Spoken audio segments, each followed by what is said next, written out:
ภัยน้ำตาทุกคนหลั่งไหลเมื่อจากไกลพัดบ้านเมืองมาเมื่อข้าไปเห็นจนเกือบจะหลั่งน้ำตาสงสารแสนเวทนาโอ้ไปโยมมานี่ไกลเมืองบ้าน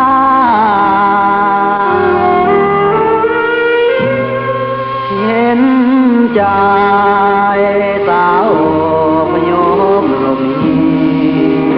ย้อนมีศัตรูหายจึงภายนี้พัดถิ่นสถานมาอยู่อาศัยโลกภัยอยู่ทางเวียงจันทน์หนุ่มเวียงเห็นใจจอมควันจึงห้องเพลงครวญด้วยหัวใจเศร้าสาวเผาแมวเผายาวอีกสาวลาวเธอที่โอพยมมาคงคนหนึ่งคิดถึงบ้านเก่า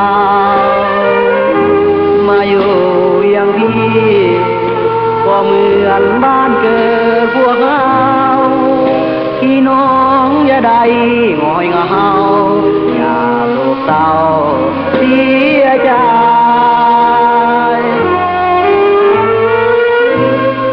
หลายปีที่โอพยพลงมาพาดพาหัวป่วยให้นาจากบ้านมาด้วยความห่วงใยบ้านป่าแดนเขาสาวเจ้าว่าลืมไหลหากยามบ้านเมืองสิ้นภัยคงได้คืนไปถิ่นฐานบ้านเจ้า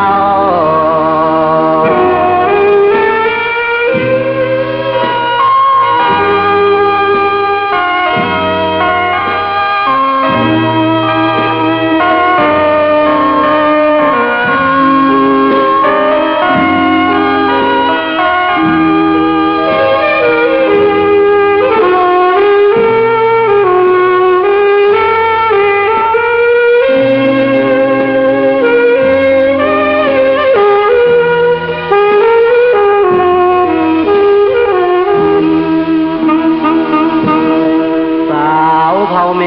วเขายาวอีกสาวลาวถึงที่โอพยมมาคงคนหนึ่งคิดถึงบ้านเก่ามาอยู่อย่างพี่ก็เหมือนบ้านเกิดพวกเราพี่น้องอย่าได้งอยเหงาอย่าโศกเศร้า